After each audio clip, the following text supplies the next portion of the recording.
So hello everyone, this is your Gaurav bhaiya. Guys, CBSE की तरफ से ना एक बहुत ही इंपॉर्टेंट अपडेट आ रहा है और ये जो अपडेट है ना लिटरली बहुत ज्यादा इंपॉर्टेंट है। आप देख सकते हो यहाँ पे क्या लिखा हुआ है, it is a very important communication. और ये सिर्फ बोलने के लिए इंपॉर्टेंट नहीं है, सच में बहुत ज्यादा इंपॉर्टेंट है। इस अपडेट में ना सीबीएसई ने आपको वार्निंग दी है और ये आपके पास लास्ट चांस है। समझ रहे हो? अगर तुमने इस अपडेट को मिस कर दिया ना, फिर तुम्हारा बहुत ज्यादा नुकसान हो जाएगा। फिर मेरे को बोलोगे कि भैया आपने बताया नहीं था। मैं आपको सारी चीजें बिल्कुल टाइम से पहले बता रहा हूं। ध्यान से इस वीडियो को पूरा एंड तक देखना, क्योंकि ये जो अपडेट है ना सच में बहुत ज्यादा इंपॉर्टेंट है। और आप देख सकते हो ये अपडेट आपका 28 पेजेस का है और तुम लिटरली मानोगे नहीं, इन 28 पेजेस को पढ़ने में यार मेरे ना 1.5 घंटे वेस्ट हो गए हैं। लेकिन तुम्हें ना अपने 1.5 घंटे वेस्ट करने की कोई जरूरत नहीं है, क्योंकि इस अपडेट में जितने भी इंपॉर्टेंट चीजें होगी ना सारी मैं आपको इस वीडियो के अंदर बताने वाला हूं। तो प्लीज इस वीडियो को एंड तक देखना, क्योंकि यार इस वीडियो के अंदर है ना कोई एक चीज इंपॉर्टेंट नहीं है, आपकी मल्टीपल चीजें इंपॉर्टेंट है। तो अगर आप एक भी चीज मिस कर दोगे ना तो नुकसान तुम्हारा होगा, मेरा कुछ नहीं जा रहा, नुकसान होगा तुम्हारा होगा। पेपर में तुम्हें बैठने नहीं दिया जाएगा। समझ रहे हो मेरी बात? तो प्लीज इस वीडियो को पूरा एंड तक देखना, एक भी चीज इस वीडियो की मिस मत करना। तो चलो इस वीडियो को स्टार्ट करते हैं। तो जो सबसे पहली चीज आपको इस अपडेट में बताई गई है ना, that is your registration fees. मैं देखता हूं अभी ना बहुत सारे बच्चे ऐसे हैं उनको पता ही नहीं कि रजिस्ट्रेशन फीस एक्चुअली में लगती कितनी है। अगर उनके स्कूल वाले ना रजिस्ट्रेशन फीस के नाम पे ना 2,500 रुपए मांग लेंगे और वो बच्चे ना जाके पकड़ा के आ जाते हैं। तो आपको पता होना चाहिए कि एक्चुअली में आपकी रजिस्ट्रेशन फीस लगती कितनी है। बहुत सारे स्कूलों में ना स्कैम चल रहा है। वो क्या करते हैं ना, ज्यादा रजिस्ट्रेशन फीस मांग लेते हैं, क्योंकि बच्चों को पता ही नहीं होता कि एक्चुअली में फीस लगती कितनी है। समझ रहे मेरी बात? तो आपको ना स्कूल वाले जितने मांग रहे हैं ना उतनी नहीं पकड़ानी, आपको पता होना चाहिए कि एक्चुअली में लगती कितनी है। तो मैं आपको बता देता हूं। तो आपकी जो रजिस्ट्रेशन फीस है ना वो आपके 5 सब्जेक्ट की टोटल 1500 लगती है। मान लो आपके पास for example maths, science, SST, Hindi, English, ठीक है। अगर आपके पास ये 5 मेन सब्जेक्ट है तो आपको कितनी फीस देनी है? टोटल 1500 देनी है। ये आपकी रजिस्ट्रेशन फीस है। बहुत सारे बच्चों को पता ही नहीं कि रजिस्ट्रेशन क्या होते हैं। देखो अभी ना तुम्हें पता तुम 10th क्लास में हो, तुम्हारे स्कूल टीचर को पता तुम 10th क्लास में हो, तुम्हारे पेरेंट्स को पता तुम 10th क्लास में हो, लेकिन तुम्हारे सीबीएसई को नहीं पता तुम 10th क्लास में हो। उसके लिए क्या करना पड़ता है? आपके स्कूल वालों को ना आपका रजिस्ट्रेशन फॉर्म भरना पड़ता है, जिसमें तुम्हारी डिटेल, तुम्हारे पेरेंट्स की डिटेल, तुम्हारे आधार कार्ड, तुम्हारा जितने भी तुम्हारी पर्सनल डिटेल है ना वो सारी डिटेल आपके स्कूल वाले सीबीएसई को भेजते हैं कि भाई हमारे स्कूल में इस नाम का 10th क्लास का बच्चा पढ़ता है। अगर तुम्हारा ये रजिस्ट्रेशन फॉर्म नहीं भरा जाएगा ना तो एक्चुअली में तुम्हारा एडमिट कार्ड नहीं बनेगा, जिसकी वजह से तुम बोर्ड्स में नहीं बैठ पाओगे। Clear everyone? समझ में आया? तो अभी क्या हो रहा है, तुम्हारे जो रजिस्ट्रेशन फॉर्म है ना वो आपके ओपन हो गए हैं, उसकी फीस मैं आपको बता रहा हूं, ठीक है। तो आपकी रजिस्ट्रेशन फॉर्म की जो फीस है, अगर तुम्हारे पास 5 सब्जेक्ट है, यानी कि अगर तुम फाइनल बोर्ड्स में सिर्फ 5 सब्जेक्ट का पेपर दे के आओगे तो तुम्हारी टोटल 1500 फीस लगेगी, जो कि तुम्हारी रजिस्ट्रेशन फीस है।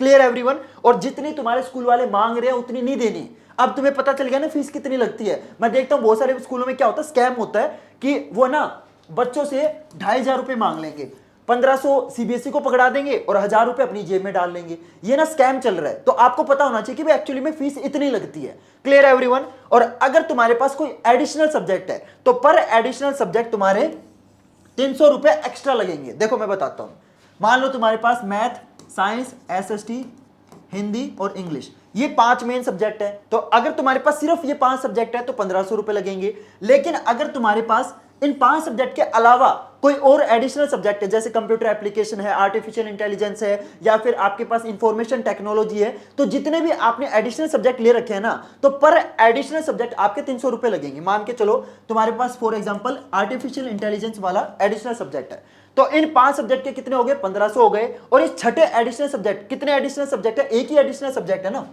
तो इस एक एडिशनल सब्जेक्ट के तुम्हारे कितने लगेंगे? 300 रुपए लगेंगे, ठीक है। इन 5 के कितने लगेंगे? 1500 लगेंगे। तो टोटल कितना हो गया? 1500 प्लस 300 1800 हो गया। समझ में आया?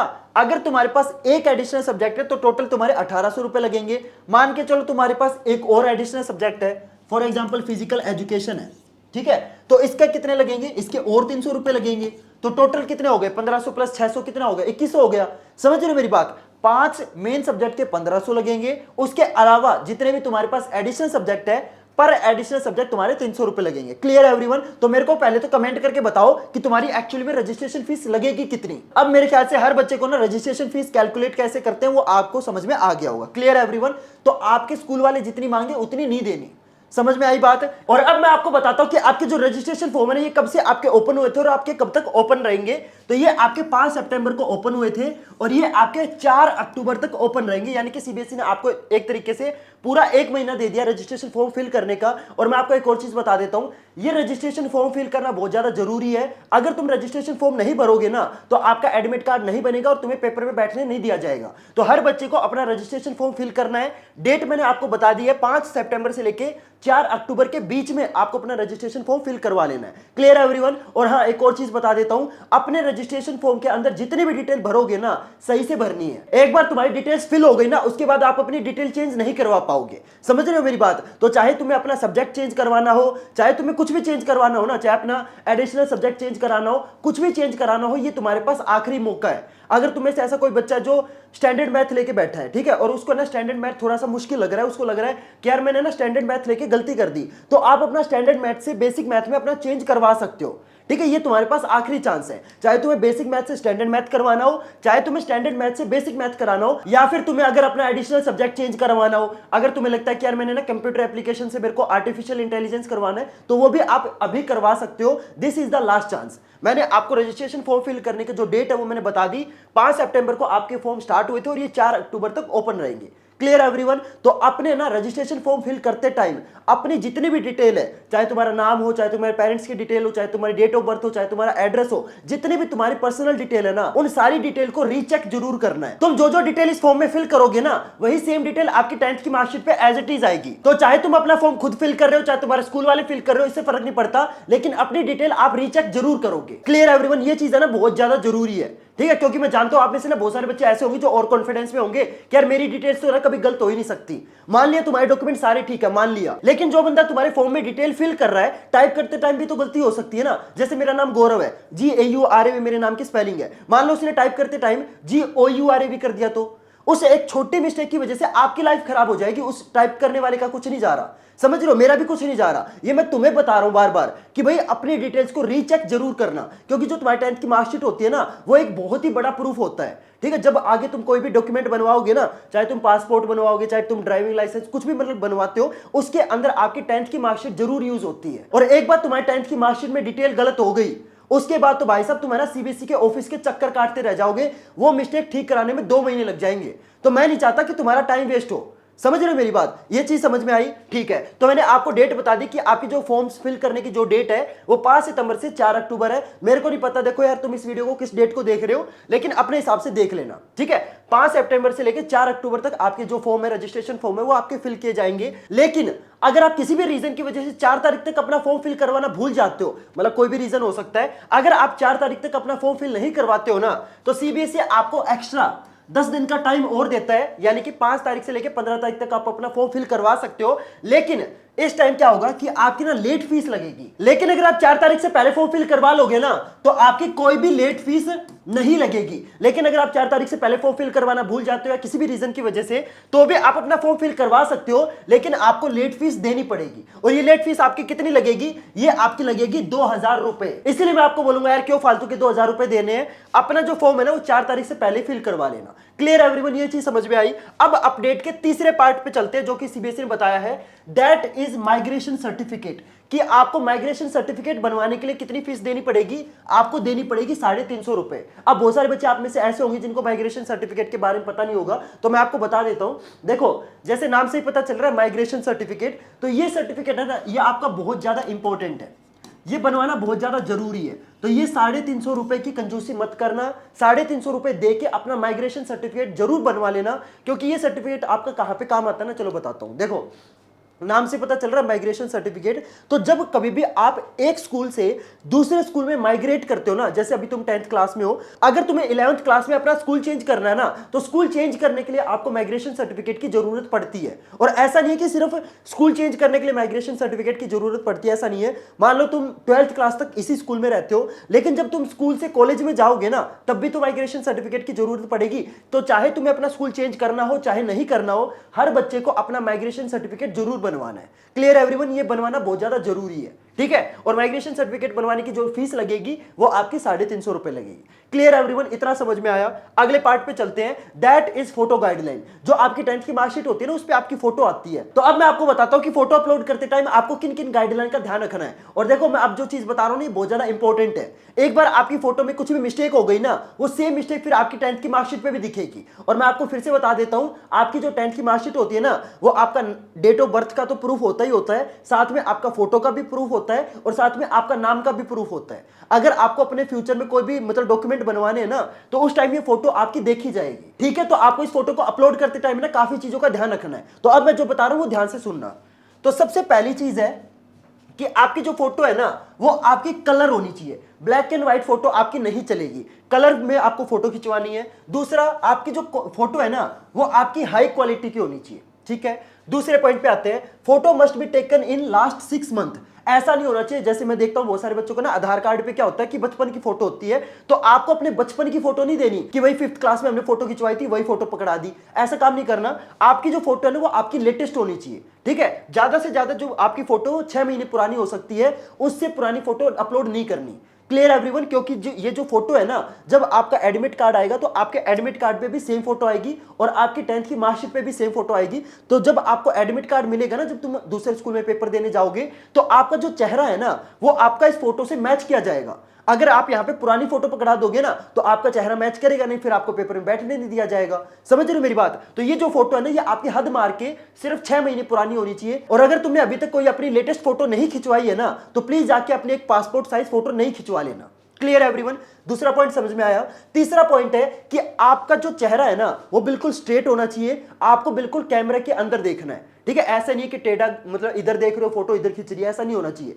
बिल्कुल सामने आपको कैमरे के अंदर देखना है। और जो आपकी फोटो है ना, उसमें सिर्फ आपकी आधी चेस्ट आनी चाहिए और आपका जो फेस है ना, वो कंप्लीट आना चाहिए।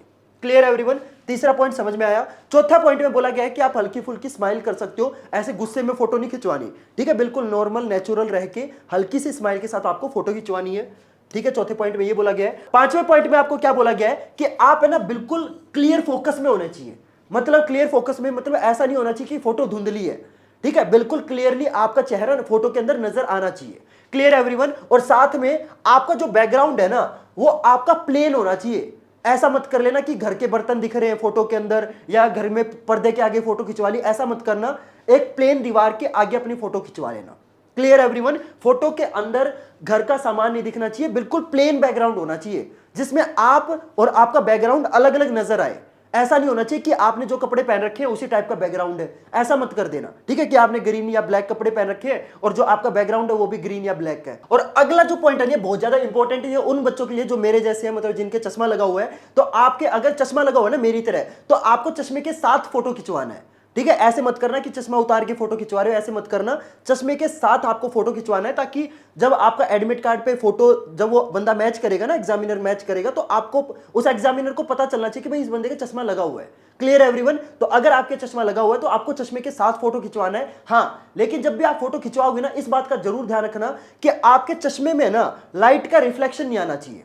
ठीक है, मतलब ऐसा नहीं होना चाहिए कि आपके चश्मे में ना लाइट का रिफ्लेक्शन आ रहा है, जिसकी वजह से है ना आपके चश्मे के अंदर ना रिफ्लेक्शन दिख रहा है और आपका जो चेहरा है वो क्लियर नजर नहीं आ रहा। इस बात का ध्यान जरूर रखना कि जब भी फोटो खिंचवाओगे तो चश्मे के साथ खिंचवाना है और चश्मे के अंदर आपका रिफ्लेक्शन नहीं आना चाहिए। क्लियर एवरीवन, आपको ये सारी चीजें समझ में आई? तो आपको फोटो खिंचवाते टाइम या फोटो अपलोड करते टाइम है ना, इन सारी गाइडलाइन का ध्यान रखना है। ऊपर आपकी फोटो आएगी, फिर आपका नाम आएगा और फिर आपकी डेट आएगी। क्लियर एवरीवन, मेरे ख्याल से आपको सारी गाइडलाइन अच्छे से समझ में आ गई होगी। अब अगली चीज पे चलते हैं जो कि बहुत बहुत बहुत ज्यादा इंपॉर्टेंट है और बहुत सारे बच्चे ना इस चीज को इग्नोर करते हैं। That is subject codes. तुमने जो जो सब्जेक्ट ले रखे हैं ना अपनी 10th क्लास के अंदर, आपको उन सारे सब्जेक्ट के जो सब्जेक्ट कोड है ना, वो भी आपको पता होनी चाहिए। मैं देखता हूं बहुत सारे बच्चे ऐसे होते हैं उनको बस सब्जेक्ट का नाम पता होता है, सब्जेक्ट कोड पता नहीं होते। देखो मैं आपको बता देता हूं, जैसे अगर आपने बेसिक मैथ ले रखा है तो बेसिक मैथ का अलग सब्जेक्ट कोड होता है, स्टैंडर्ड मैथ का अलग सब्जेक्ट कोड होता है। अगर आपके पास हिंदी का कोर्स ए है तो उसका अलग सब्जेक्ट कोड होगा, अगर कोर्स बी है तो उसका अलग सब्जेक्ट कोड होगा, ठीक है। तो जब आप रजिस्ट्रेशन फॉर्म फिल करोगे ना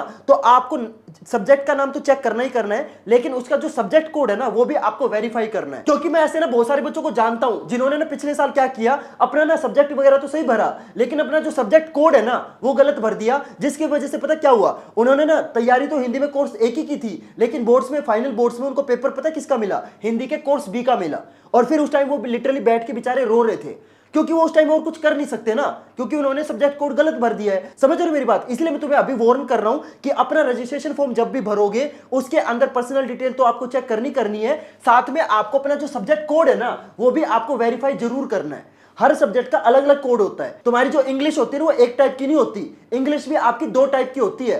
पहली होती है आपकी लैंग्वेज एंड लिटरेचर जिसका कोड होता है आपका 184, ठीक है। और दूसरी इंग्लिश होती है जो कि होती है कम्युनिकेटिव, ठीक है, इसका कोड होता है 101। तो अगर तुम्हें अभी पता नहीं है ना तुम्हारे स्कूल में कम्युनिकेटिव इंग्लिश पढ़ाई जा रही है या फिर लैंग्वेज एंड लिटरेचर वाली इंग्लिश पढ़ाई जा रही है, तो आपको क्या करना, अपने सब्जेक्ट टीचर से जाके पूछना है, ठीक है। या फिर आपकी बुक्स के ऊपर भी लिखा होता है कि आपकी इंग्लिश कौन से टाइप की लैंग्वेज एंड लिटरेचर वाली है या फिर कम्युनिकेटिव है। तो आपको पता होना चाहिए कि एक्चुअली आप जो इंग्लिश पढ़ रहे हो वो आखिर कौन से टाइप की है, क्योंकि हर इंग्लिश का अलग अलग सब्जेक्ट कोड होता है, ठीक है। अगर आपने ये वाला सब्जेक्ट कोड भर दिया ना और आपने इंग्लिश लिटरेचर भर दिया, अगर आपकी ये दोनों मिसमैच हो गई ना तो आपको पता है पेपर आपको एक्चुअली सब्जेक्ट कोड के हिसाब से मिलता है, ठीक है। तो चाहे ऊपर वाली चीज एक बार को गलत हो जाए चल जाएगा, लेकिन सब्जेक्ट कोड आपका गलत नहीं होना चाहिए। वैसे तो मैं आपको ये बोलूंगा कि दोनों चीजें ठीक करके आना। Clear everyone? दूसरा सब्जेक्ट आता है हिंदी। हिंदी में आपको पता है दो टाइप की हिंदी होती है, एक होती है कोर्स ए, एक होता है कोर्स बी। तो कोर्स ए का जो कोड है ना वो 002 है और जो कोर्स बी का कोड है वो 085 है। तो आपको पता होना चाहिए कि आपके स्कूल में कोर्स ए पढ़ाया जा रहा है, कोर्स बी पढ़ाया जा रहा है। Clear everyone? अगला सब्जेक्ट आता है मैथ। तो मैथ में अगर आपका बेसिक मैथ है तो आपका कोड होगा 241, अगर तुम्हारे पास स्टैंडर्ड मैथ है तो आपका कोड होगा 041। Clear everyone?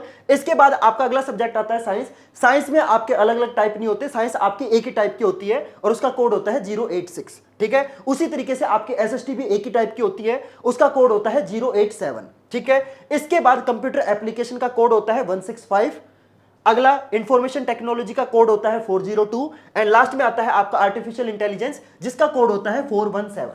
Clear everyone? तो आपको ना सब्जेक्ट वाइज कोड भी पता होना चाहिए कि भाई मेरे पास अगर इंग्लिश लैंग्वेज एंड लिटरेचर है तो उसका कोड ये है। मैं तुम्हें फिर से बता रहा हूं, तुम्हारे फाइनल बोर्ड्स में तुम्हें जो पेपर मिलेगा ना वो तुम्हें सब्जेक्ट कोड के हिसाब से मिलेगा। Clear everyone? तो जब भी तुम रजिस्ट्रेशन फॉर्म फिल करोगे अपनी जितनी भी पर्सनल डिटेल है, तुम्हारा नाम, तुम्हारे पेरेंट्स की डिटेल, तुम्हारा एड्रेस, तुम्हारी डेट ऑफ बर्थ, तुम्हारी फोटो, ये सारी चीजें तो आपको वेरीफाई करनी है, साथ में आपको अपना सब्जेक्ट कोड भी वेरीफाई करना है। Clear everyone? मेरे ख्याल से आपको सारी चीजें समझ में आ गई होगी और मैं आपको गारंटी दे रहा हूं इतनी डिटेल में ना आपको पूरे YouTube पे इस टॉपिक पे कोई भी वीडियो नहीं मिलेगी। तो प्लीज यार इस वीडियो को लाइक जरूर करना है। इस वीडियो को बनाने में लिटरली मेरी बहुत ज्यादा मेहनत लगी है, पूरी पीपीटी मैंने रेडी की है रात को बैठ के, और आज मेरे को हल्का हल्का जुकाम भी है लेकिन फिर भी मैं दवाई लेके वीडियो बना रहा हूं। तो प्लीज इस वीडियो को लाइक करना, इस वीडियो को ज्यादा से ज्यादा शेयर जरूर करना, क्योंकि इस वीडियो में मैंने आपको जो जो चीजें बताई है ना ये सारे बच्चों को पता नहीं होती। तो इस वीडियो को अपने फ्रेंड्स और क्लासमेट के साथ जरूर शेयर करना ताकि ये जो मिस्टेक है ना ये आपके फ्रेंड्स वगैरह ना करे। Clear everyone? तो ये वीडियो हर बच्चे को शेयर जरूर करनी है और इस चैनल को जरूर सब्सक्राइब करना, क्योंकि आपके सीबीएसई के जितने भी जेन्युइन अपडेट होते हैं ना इस चैनल पे मैं सबसे पहले अपलोड करता हूं। तो अगर आप इस चैनल को सब्सक्राइब करोगे तो उससे क्या होगा, जब भी ऐसा सीबीएसई का कोई भी इंपॉर्टेंट अपडेट आएगा ना तो आपको सबसे पहले पता चल जाएगा। तो चैनल को सब्सक्राइब जरूर करना। तो चलो गाइस मिलते हैं फिर अगली वीडियो में नए टॉपिक के साथ, तब तक के लिए goodbye and have a nice day.